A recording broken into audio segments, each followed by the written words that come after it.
Good afternoon, and thank you for joining the RLS Foundation's webinar titled Suffering from Augmentation, What You Can Do About It. My name is Carla Diezenkowski, and I'm the Executive Director of the RLS Foundation.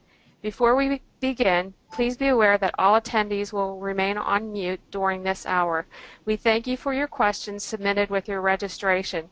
Dr. Winkelman will answer as many questions as time allows after his presentation.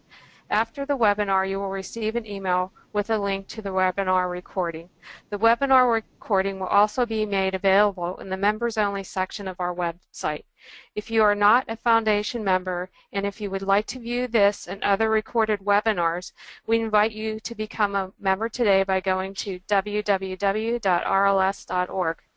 Our speaker today is Dr. John Winkelman. Dr. Winkelman is an associate professor of psychiatry at Harvard Medical School and the medical director of the Sleep Health Center of Brigham and Women's Hospital in Boston, Massachusetts.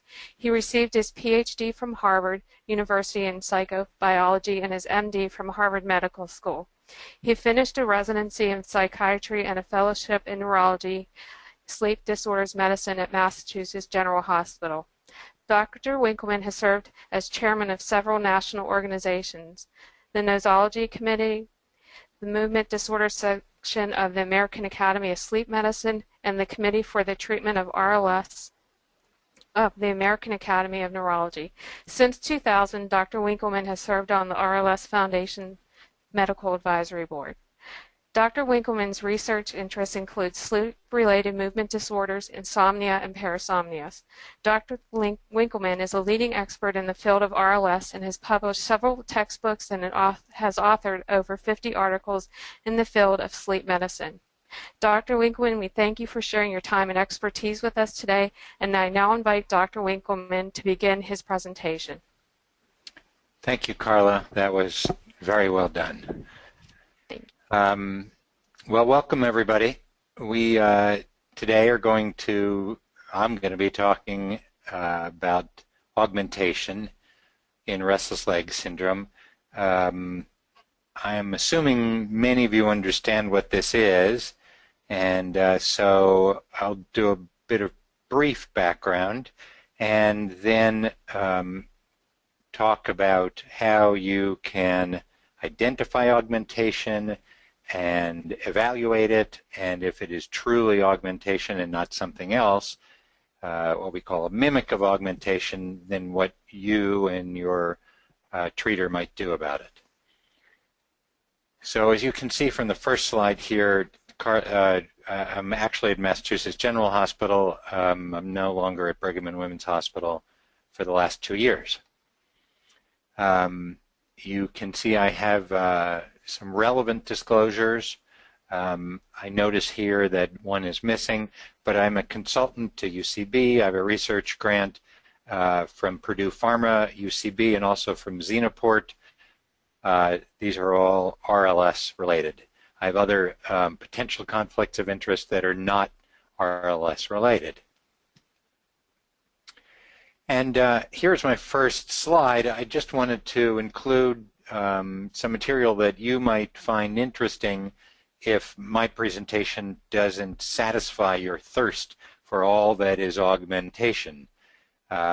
We just published an article earlier this year in CNS Drugs that kind of describes my approach clinically to augmentation. And in the bottom of the slide, you'll see that there was a white paper from the International Restless Leg Syndrome Study Group that came out that is on their website. That was a task force that was supported by the IRLSSG as well as the RLS Foundation, and I thank the Foundation for supporting that effort. Okay, what is augmentation? So in short, augmentation is a complication of treatment for restless leg syndrome with dopaminergic medications. It usually is not something that's seen in the first days or weeks, usually develops over a longer period of time, anywhere from, let's say, 6 months out to many, many years, 10 years after the initiation of treatment with these medications. When I say these medications, which dopaminergic medications am I describing? Well, levodopa, which when it's combined with carbidopa is called Sinemet. Pramipexole, the brand name is Mirapex.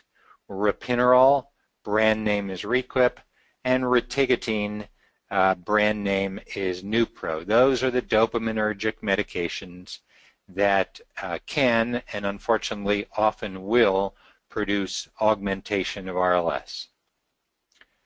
So I'm not going to get into all the picky little details that us researchers attend to in defining augmentation, but I'm discussing it here today for you and in how I would describe it to clinicians or to the lay public so that it's easier to understand, and we're going to skip the unnecessary details but focus on the important parts. There are four key aspects to it, and the first one is really the most important generally, which is that compared to before the medication was started, there is an advance in the time that symptoms start. So that, and I can't remember, I think I'll talk a little bit more in detail on the next slide. Let's just cover these generically now. The second aspect of augmentation is that symptoms, when they occur, are more intense than they were before medication was started. The third aspect is that symptoms start faster upon lying down or sitting. Maybe it started half an hour after you lay down in bed or sat down to watch TV or were reading, and now with augmentation it starts in 5 or 10 minutes. So they start faster. And the fourth aspect is that symptoms can move over time upwards in your body. If they started in your lower leg, they can move to your upper leg. If they were present in your lower and upper legs, they can move up to the arms. And it's called restless leg syndrome, but it really could be called restless limb syndrome because many people have them even without augmentation, but certainly with augmentation, those symptoms in their arms.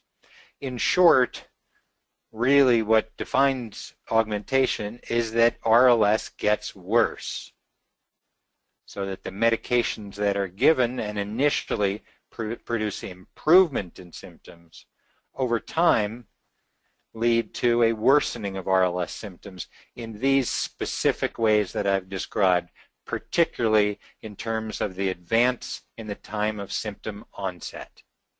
They start earlier. So many people think of augmentation as a yes or no phenomenon, but in fact it's really a little bit more complicated than that. Augmentation can be, like anything else, exists along a continuum and can be mild, moderate, or severe, or very severe. And so I've defined kind of the stages of augmentation here. So the first stage probably isn't even, it wouldn't meet criteria for augmentation traditionally, but I think is kind of the first symptom or first change in symptoms that indicates that augmentation may be occurring, and that's that the medication, the dopaminergic medication dose needs to be increased to maintain effectiveness. So somebody was using 1 milligram of ropinirole or 0.5 milligrams of pramipexole, and that worked for a couple of years, but now all of a sudden, or maybe gradually over a matter of weeks or a few months, symptoms start to occur after the person takes the medication. So the same time symptoms always started, but now symptoms aren't being relieved as well as they were before. So we might call this pre-augmentation. I've called it tolerance. It can be called loss of efficacy, any of those things, but it's a sign that the brain is changing its response to the dopaminergic medication. In many people, or at least in some people, that will then progress into true augmentation, where there's an actual advance in the time of RLS symptom onset. So I want to be clear about what that means. Let's say before you got treatment with the medication, your symptoms started at 11 o'clock at night. You watch the news in bed, let's say, and right around the time that the news starts, you notice that your legs feel jumpy, achy, creepy, crawly, and you have to move them, maybe even get out of bed and do some stretching. So that was before symptoms, before medication was ever begun. Then, sometime in the future after the medicine was started, a year, 2 years, maybe even 5 years, if you're lucky, symptoms are now starting at 9 o'clock, maybe 8 o'clock. So when you're sitting in the living room watching a ball game or reading or whatever it is people do in the evening when they're relaxing, now all of a sudden symptoms have started earlier. Well, you can see how this is a problem because usually the medicines are given about an hour before symptoms start. So they started at 11, your doctor told you to take the medicine at 10, but now the symptoms are starting at 8. And we'll get to this issue of what to do and what doctors often do in a minute. So when augmentation gets more severe, you don't just get a 2, 3, 4 hour advance in the time of the symptom onset. Symptoms now are starting at 6 o'clock in the evening, or 5, or 4, maybe even the middle of the afternoon when you are sitting at work or on a longer drive during the day, or getting your hair done or your nails done, or things that people do when they're sedentary in the afternoon. And this is a significant advance in the time of symptom onset. And so this is why we would call this severe augmentation. And in very severe augmentation, again, remember augmentation is always associated with dopaminergic medications, not with other medications, and if you're not taking medications, then it can't be augmentation. Very severe augmentation is when symptoms are present pretty much 24/7. You may get a few hours in the morning where you've got a grace period without symptoms, and that may be the time when people sleep, but in very severe augmentation, they're present much of the day. So, when I see somebody who describes this advance in symptom onset, this time advance, maybe they've got symptoms up in the arms, maybe the medicine isn't working as well through the night, they can only sit down for a few minutes before symptoms start, so they've got a lot of the augmentation aspects. What do I do to determine that it is genuinely augmentation and not something else that is worsening the RLS? Well, I go through kind of a checklist with them, and we assess these things. Number one, I check to see that iron is not deficient, and we'll talk about some of the details of that momentarily, but we need to get a blood test to make sure that something hasn't changed and they haven't had some source of blood loss, and so that now they're iron deficient. Second, I make sure that they haven't started a medication that can worsen RLS. And the ones in particular that are notable are certain antidepressants, in fact most antidepressants, the ones that work at the serotonin, on the serotonin system, antihistamines, and in particular the antihistamines that work in the central nervous system. So not the newer ones like Allegra, Zyrtec, or Claritin, but the older ones like Benadryl or doxylamine. And the third kind of medication that can worsen RLS, but is not augmentation, are medicines that block dopamine. So those might be anti-nausea medicines like Compazine, or they could be antipsychotic medications that are used for bipolar disorder or are sometimes used to assist with the treatment of depression. So moving away from medications, anything that disrupts sleep can worsen restless leg syndrome. So people who have sleep apnea that's not treated, that can worsen RLS. People who've developed or have insomnia from some other cause than RLS, that can worsen RLS and therefore look like augmentation. Another thing that I may commonly see are people who say my RLS is worse and it's starting in the afternoon, and I say that's terrible, I say, has anything changed in your life? And they say, yeah, well, you know, my husband had a heart attack, and so for the past couple months he's been sitting around more in the afternoon, kind of reading, watching TV, doing crossword puzzles, and he wants me to sit with him. And, you know, I don't like sitting down, but I've been spending a lot more time sitting.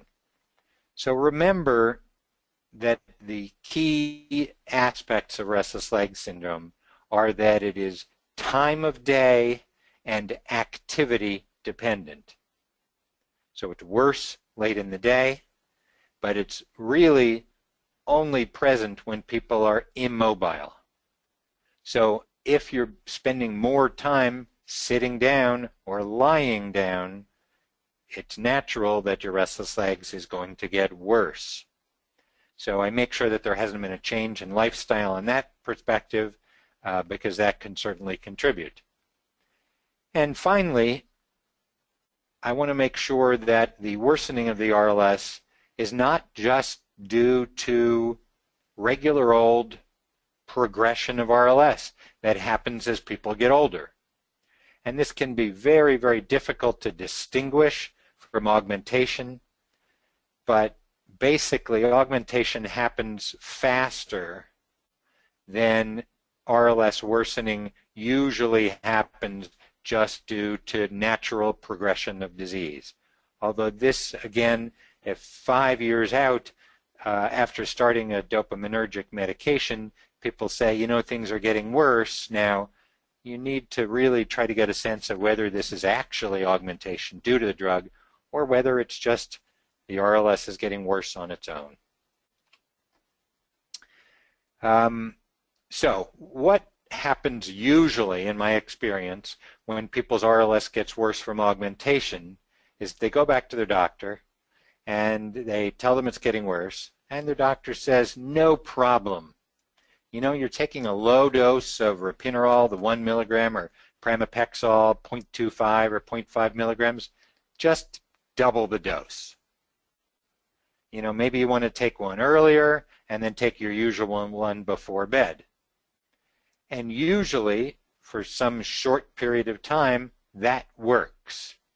But it's just a temporary fix. And I've tried to include here what looks to be, now that I've got it on my full screen, a very fuzzy picture, but I'm hoping that you can see what this is. This is somebody pouring gasoline on a fire. And that's what increasing the dopaminergic dose does. Yes, it kind of puts a blanket on the fire, but at the same time, it's a blanket that's got gasoline in it. And I couldn't find such a picture because that's a kind of an obscure visual, but you get the idea. The dopaminergic drug works over the short term, but over the long term, it's making the augmentation worse. Because augmentation increases in severity with higher doses of dopaminergic medications. And so you can see over in the lower right-hand corner that I've got this vicious cycle here. You see RLS is worsening due to augmentation, and so you increase the dopaminergic dose, and that makes the augmentation more likely to happen, and so you get worse RLS, and so you have to increase the dose, and around and around and around you go, and pretty soon people end up on very high doses of dopaminergic drugs, and their doctor just doesn't know what to do. So now we enter the second part of the talk, which is what to do about augmentation. And I've kept this relatively brief so that I can make sure that I get to people's questions. All of a sudden I got worried that I'm talking and that somehow I got cut off and that I've been talking for 20 minutes here and that no one can actually hear me. Carla, could you just say, yes, this is going through well? Okay.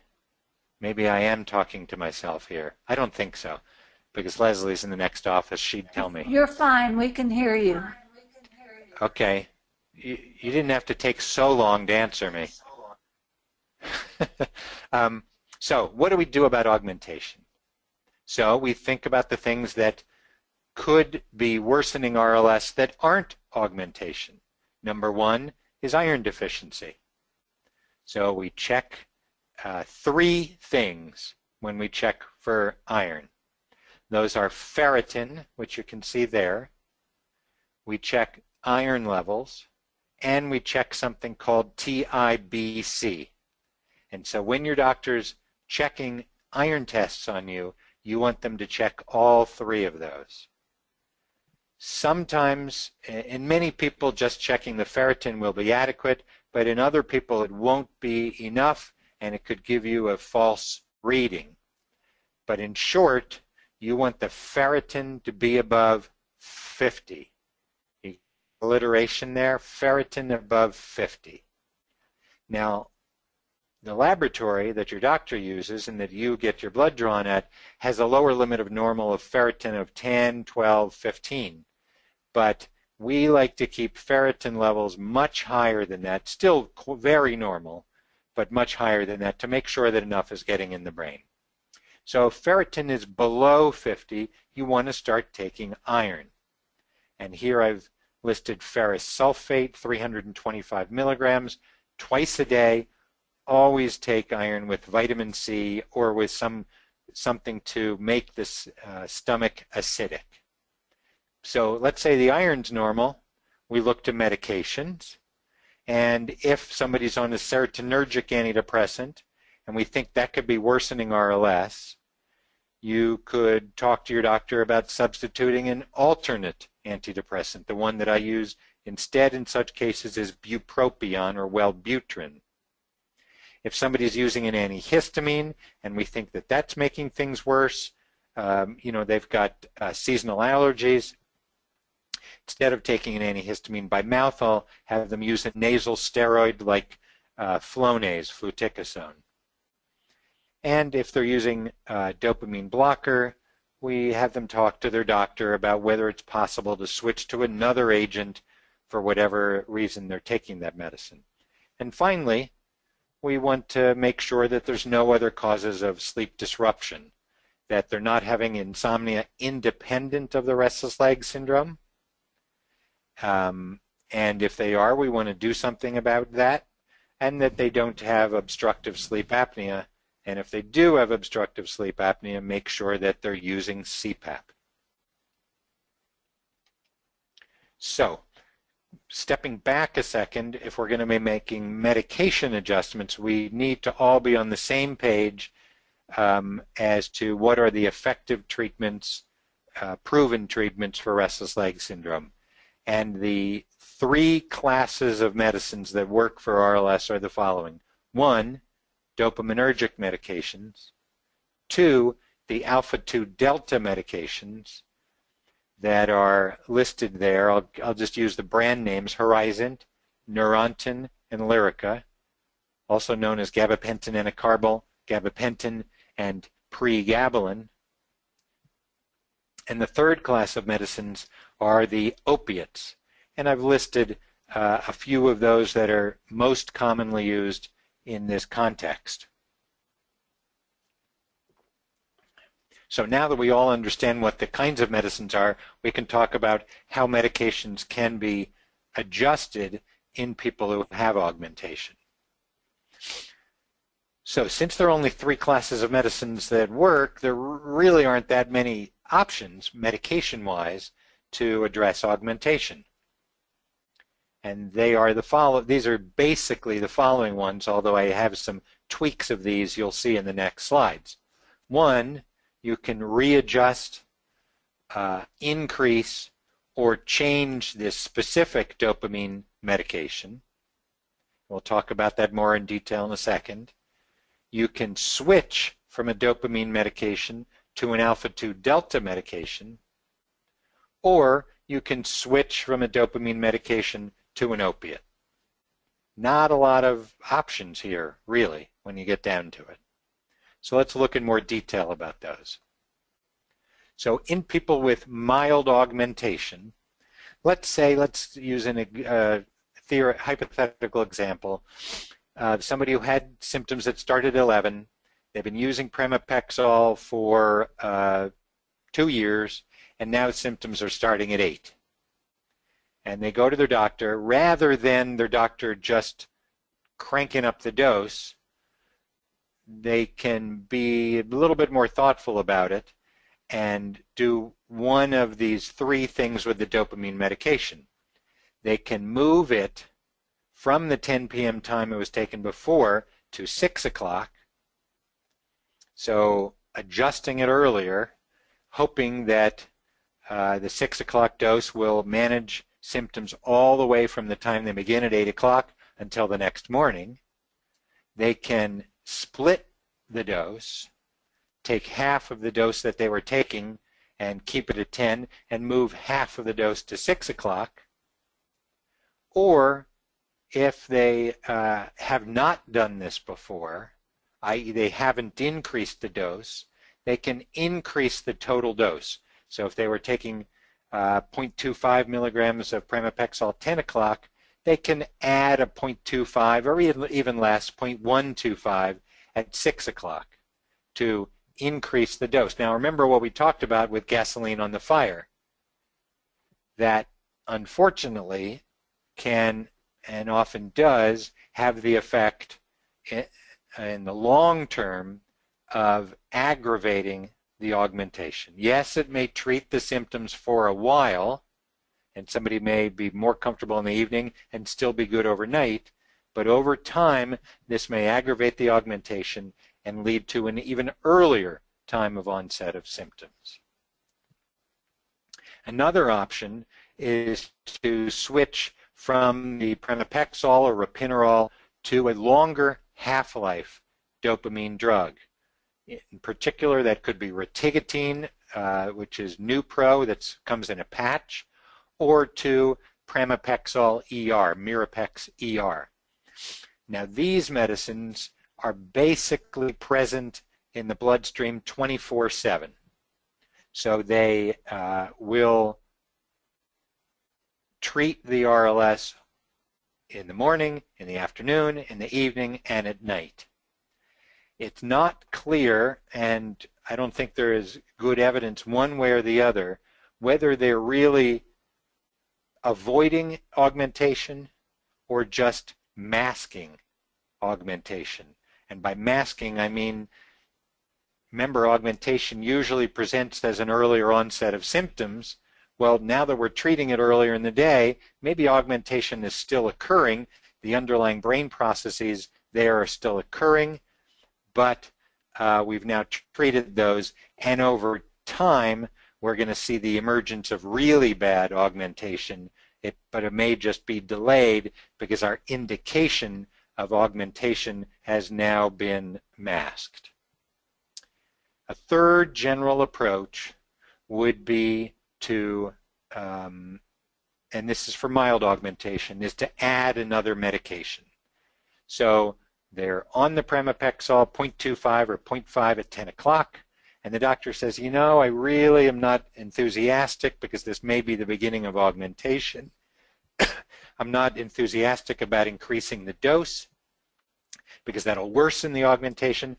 I'm going to keep the pramipexole at the same dose, maybe split it so half is earlier and half is later, but I'm going to add an alpha-2 delta, the Lyrica, gabapentin, Neurontin, or Horizon, to this keeping the dopaminergic dose low, but trying to treat the symptoms with another medicine. Now, some people say, gosh, now I'm going to be on 2 medicines.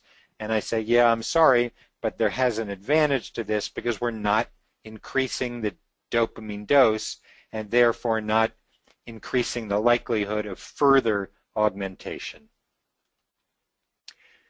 So that was mild augmentation. In moderate to severe augmentation, we have to be a little bit more, what's the word?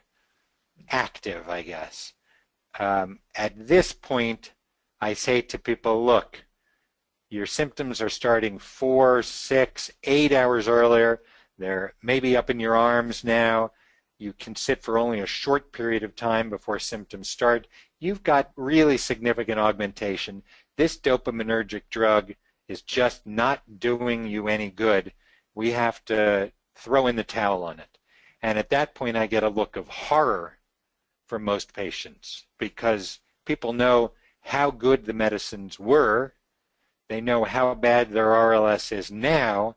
And many of them know that if they've skipped a dose or forgotten a dose, how bad it can be if that happens, if they miss or skip a dose. So there's kind of a horror and terror of, oh my God, don't take my dopaminergic medicine away. So I have to do some education at that point to convince them that the dopaminergic medication, even though it was their friend at one point, at this point is that gasoline that's making things worse.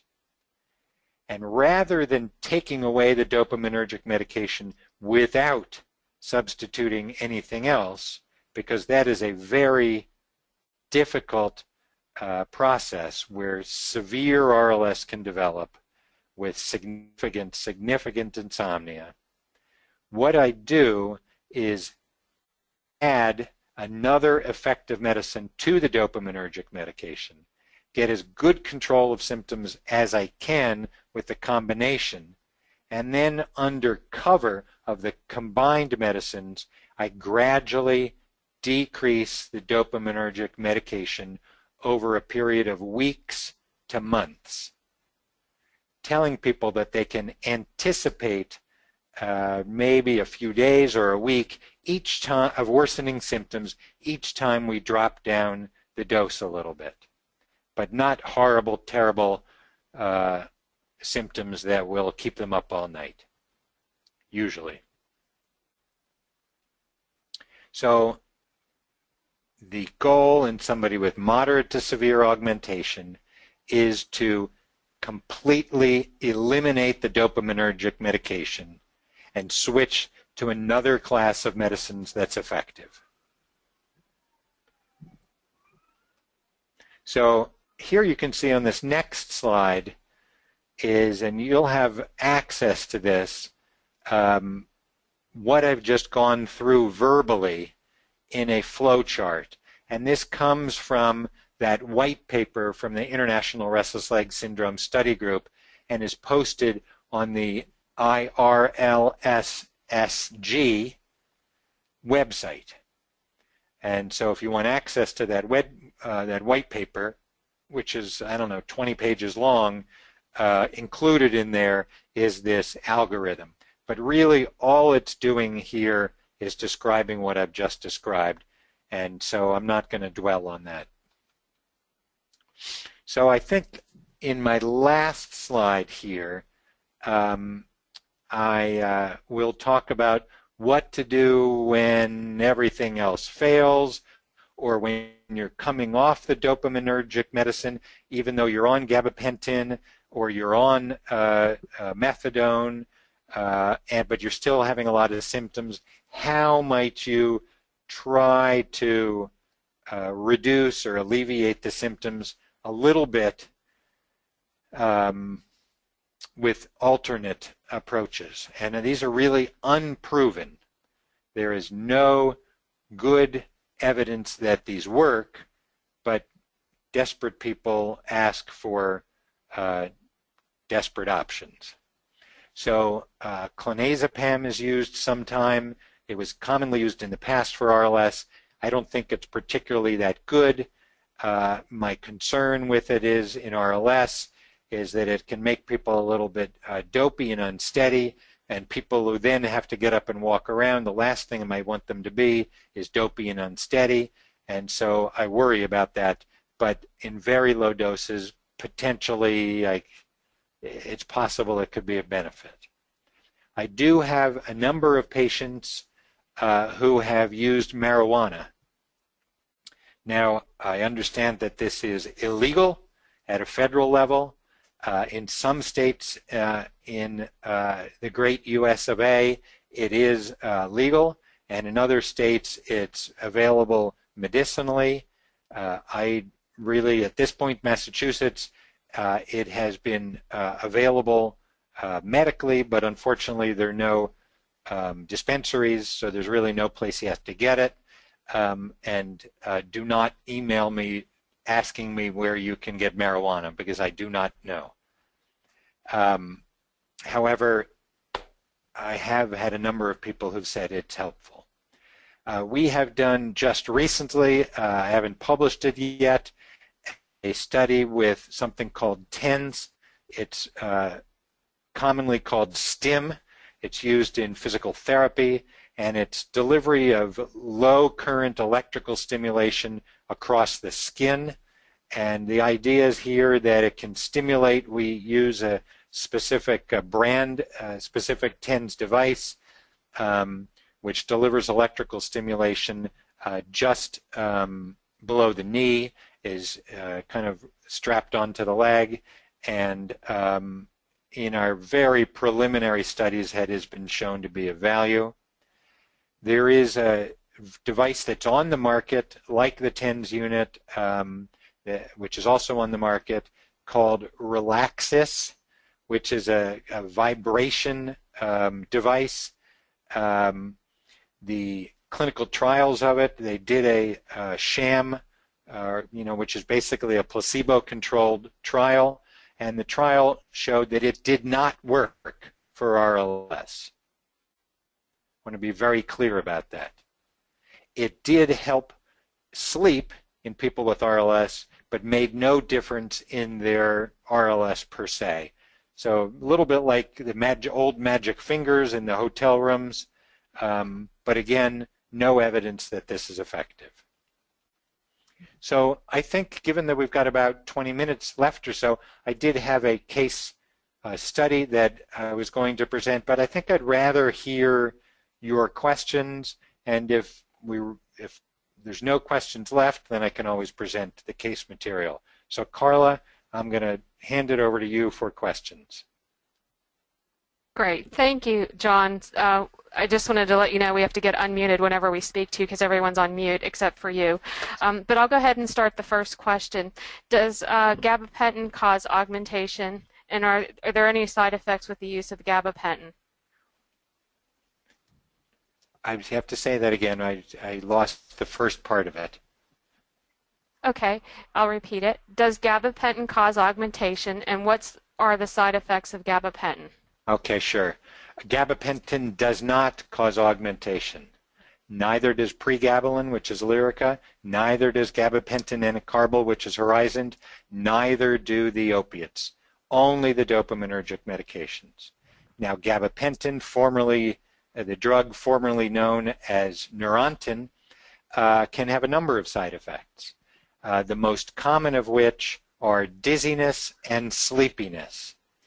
Other possible side effects can be weight gain, I think would be the most common other side effect. Occasionally, or maybe more than occasionally, people can feel cognitively dulled, not as sharp mentally.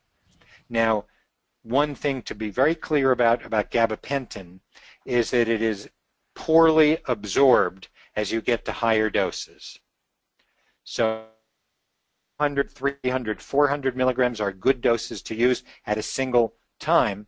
But once you get to 600, 800 milligrams, it's better, or let's say above 600 milligrams, it's best to split the dose. So if you're going to take 800, it's better to take 400 and then 400 2 hours later, because the receptors in the gut that absorb gabapentin get saturated let's say at around 400 to 600 milligrams. Next question, Carla. What is the maximum dose per day that can be prescribed for the following medications: Mirapex, Requip, and Nupro? And why can't higher doses be taken? Okay, so the maximum dose that a doctor can prescribe whatever they want. We should be clear about that, and unfortunately that has gotten some people in trouble because many doctors pay attention to the dose limits that are appropriate for Parkinson's disease. And I'm sorry, I'm getting thrown off by that picture there. We could go to the Q&A picture because I can't stand looking at me in that terrible jacket there. So doctors can prescribe whatever they want, but in general, you should not be taking more than 1 milligram of Mirapex, 4, maybe 6 milligrams of Requip, and 3, maybe 4 milligrams of Nupro. That's rotigotine. Above those doses, clearly something, if you need more than that dose, something bad is happening, and somebody needs to take a close look at what that bad thing is, and rather than increase the dose, needs to go back to the drawing board and figure out if it's augmentation or something else, and do something other than just increase the dose. Okay. The next question is, since dopamine agonists are known to cause augmentation, why are they still prescribed? Well, this is a very good question. These are wonderful medications for restless leg syndrome. They, I used to say they're like putting butter on a hot pan. The RLS just melts away. So they're very, very good, but in some percentage of people, and it's not exactly clear how many, let's say 50% of people, they start out as your friend, and over time they end up as your enemy. Come in. And I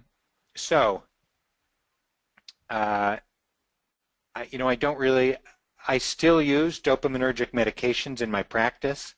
I warn people that augmentation is a possibility, but that I'm going to stay vigilant about it.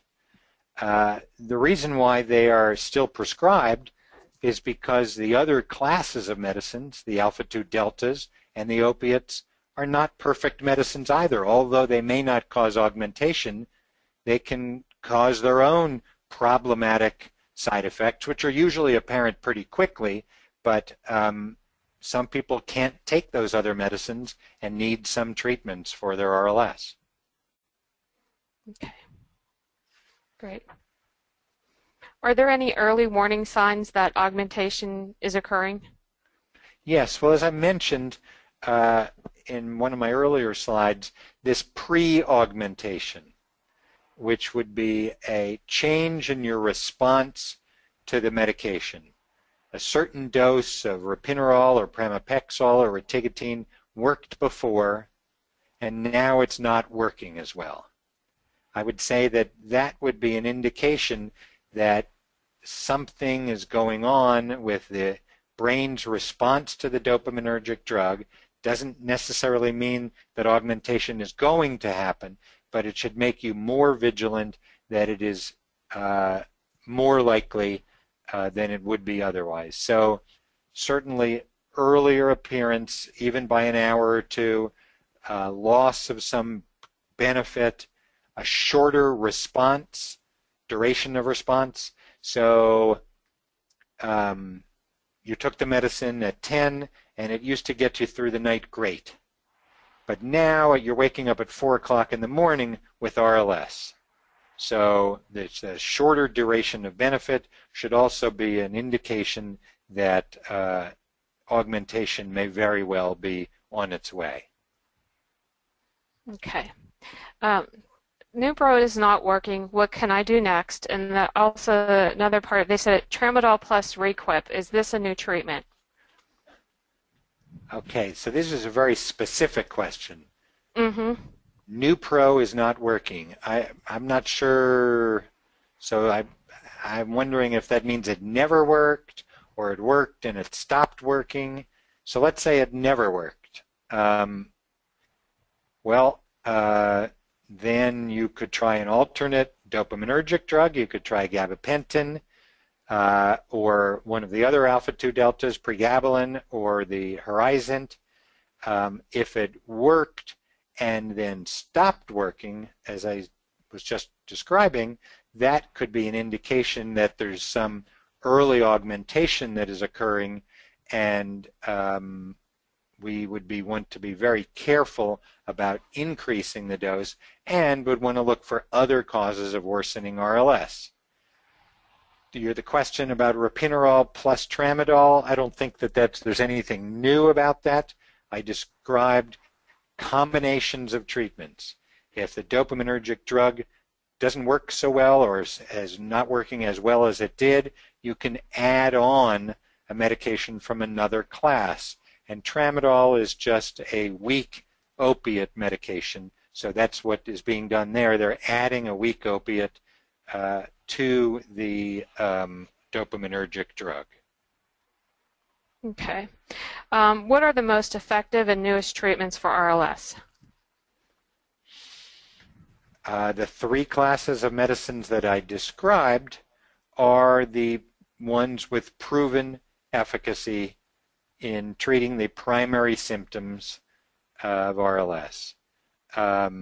I think newest is really not particularly relevant. New is not always better. Sometimes it's better, sometimes it's worse, sometimes it's no different. Those three classes of medicines are the ones that are effective and should be the choice of medicine, if you're going to use medicine, should be from one of those three classes of medicines.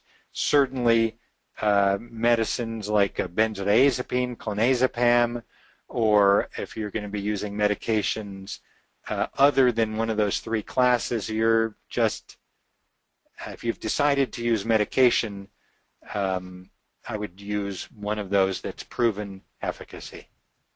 Great. How long has the term augmentation been connected to levodopa therapy? I don't see it in the books on Parkinson's disease. Well, it's not in the books on Parkinson's disease because augmentation doesn't happen with Parkinson's disease. People with Parkinson's disease get a very different change in response with drug, which is what augmentation is, a change in response to drug. With Parkinson's disease, unfortunately, they get a kind of a worse change in response. They don't get a worsening of their Parkinson's disease. They get new types of movement disorder symptoms. In particular, they get dyskinesias, abnormal movements that develop. Those have never been shown to occur in RLS augmentation. RLS augmentation, it doesn't have any new movement disorder. It just has the same old RLS, but worse. But the augmentation to levodopa was first described almost 20 years ago, so in RLS. So it's been known for quite a while, but you won't see it in discussions of Parkinson's. Okay. Okay. I'm having an increase in symptoms after a double knee replacement and coming off 3 months of opioid use. Is this related? Yes. So I see this not infrequently. Either of those things can worsen RLS. So I have a guy that I've been following for, 15 years. His RLS started after he had his right knee replaced. And I treated him for quite a while with dopaminergic medicines. He developed augmentation, unfortunately. We switched to gabapentin. He was taking gabapentin 3 times a day, was doing really quite well. And then about 2 years ago, he had his left knee replaced. And he was never even on opiates, I guess, even for other than for maybe a day or two. And all of a sudden, his RLS got really bad. So I think just irritation of the nerves in the legs can make RLS worse.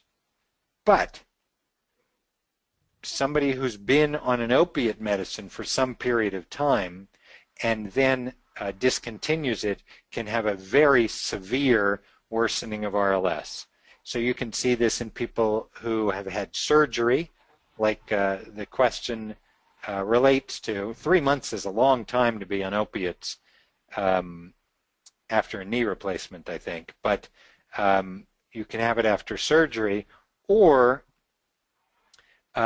we've just finished a study where we went into an opiate detox unit for people who had been using opiate pills like oxycodone, which is Percocet, or OxyContin, or injectable opiates like heroin. And we administered questionnaires for RLS. And 50%, 50% of the people who were withdrawing from opiates had what sounded like restless leg syndrome. I think RLS is a symptom of opiate withdrawal, and that's why they call opiate withdrawal kicking the habit. This question, I think, got a double hit, both kind of irritation of the nerve in the leg and then opiate withdrawal, and that makes for some very bad RLS. Okay. Are leg cramps a part of having a diagnosis of RLS/PLMD? So nocturnal leg cramps, usually they're nocturnal cramps and arise from sleep, are not part of an RLS diagnosis. However, we're also doing a big study of nocturnal leg cramps, and symptoms of nocturnal leg kicking, i.e. periodic leg movements of sleep, seem to be the best predictor of people who will get nocturnal leg cramps. So, and I hear about leg cramps in a number of people that I see with RLS. And I think what happens is that they are asleep and have a periodic leg movement at that time, which then evolves into a leg cramp, or they're in a kind of a state of partial sleep and are kind of moving their legs in the way that people do with RLS, and they move it in a kind of a funny way that provokes a leg cramp. I know I can provoke leg cramps if I get into certain kind of yoga positions, like with my legs tucked up under me and my feet, the top of my foot flat on the ground. And so if you move your foot in a certain way, you can provoke a leg cramp. So I think that people with RLS and PLMS are more likely to have leg cramps at night, but that's not part of the diagnosis. Okay. Okay. Can Cymbalta trigger augmentation in previously controlled RLS? What Yes. medications are best to switch to? Okay. Okay. So this was addressed in my slides. I know that these questions were delivered to Carla prior to my talk, but whoever asked this, I'm sure at this point, is saying to themselves, yes, you answered my question. Thank you, Dr. Winkleman. And I might even send flowers to Dr. Winkleman, but not required. As I described, Cymbalta is a serotonergic. It's also noradrenergic antidepressant. Those can provoke restless leg syndrome, worsen restless leg syndrome in somebody who already has it. And I described what I would recommend in such people with careful consultation with your primary care doctor or psychiatrist, whoever was prescribing the medicine, which is to consider switching the Cymbalta to a non-serotonergic antidepressant. In particular, I recommend bupropion or Wellbutrin. Many people with RLS get put on Cymbalta because it's thought to be helpful and in fact proven to be helpful for both depression as well as pain. Some people were put on it because the doctor misdiagnosed the restless leg syndrome as fibromyalgia, and so they got stuck on Cymbalta when they really had RLS. So careful assessment of why you were on the Cymbalta and whether it would be feasible to switch to the bupropion should be a conversation you have with your prescribing doctor. Okay. Do you know of any success with neurofeedback therapy instead of taking medications for RLS? No. Okay. Can you stop augmentation from occurring? Do not take a dopaminergic drug. I'll expand on that. I guess there's a little time left, so I was going to do quickie answers, but I won't do quickie answers. That's obviously the best way to avoid augmentation, is not to use a dopaminergic drug.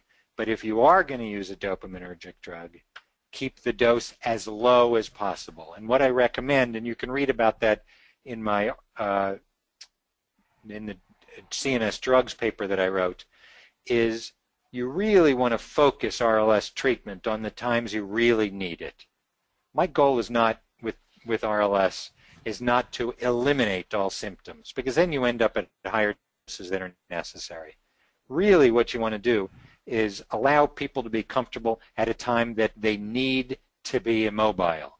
When do you need to be immobile? Most obviously while you're sleeping. So you really want to focus RLS treatment on that period of time. If in the evening you really just can't tolerate being up and down, I totally understand that. Then I will use medicines at that time as well. But use the lowest effective dose, because you can always move to reduce symptoms at times that are not while you're trying to sleep. Okay. We're getting near the top of the hour, so I'm going to go ahead and start with our last question. Is there any new RLS treatment or promising research on the horizon to share with today's webinar attendees? One of the things that I did not describe today is the use of intravenous iron.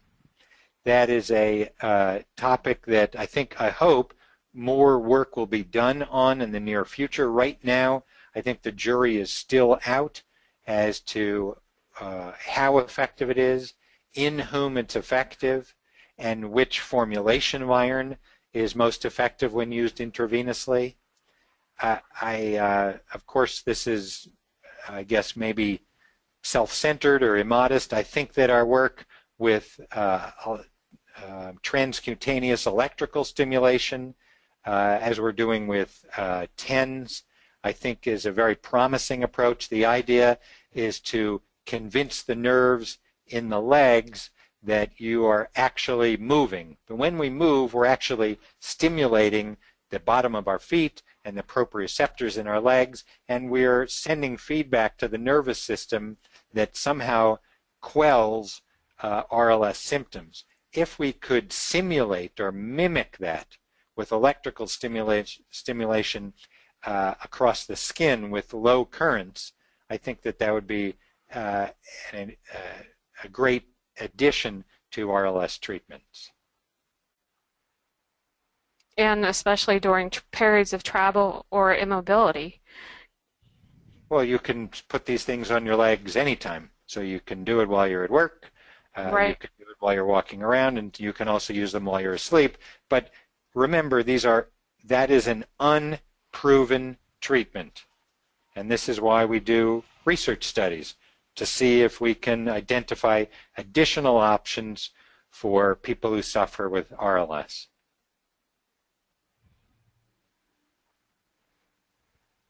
Okay. Well, Dr. Winkelman, thank you so much for being with us today and taking time out of your very busy schedule to present on augmentation. This is the Foundation's Year of Augmentation, and I invite everyone, if you are a member, you can listen to the webinar again on our website. It'll post within 24 to 48 hours once we upload it to the site. But again, I thank you, Dr. Winkleman. This was a fantastic presentation. You're very welcome, Carlin. I appreciate that the RLS Foundation has been doing, as you say, I've been on the medical advisory board for a little over 15 years, and the foundation has done great work in raising awareness and looking for a cure. Well, thank you. We're still, and one day we're going to have that cure. This is it's an exciting time. The organization is growing, and you'll see our materials are being updated as we speak, and this is, I think there's good things on the horizon for all of us. Thank you, Carla. Thank you. Have a good day, everyone.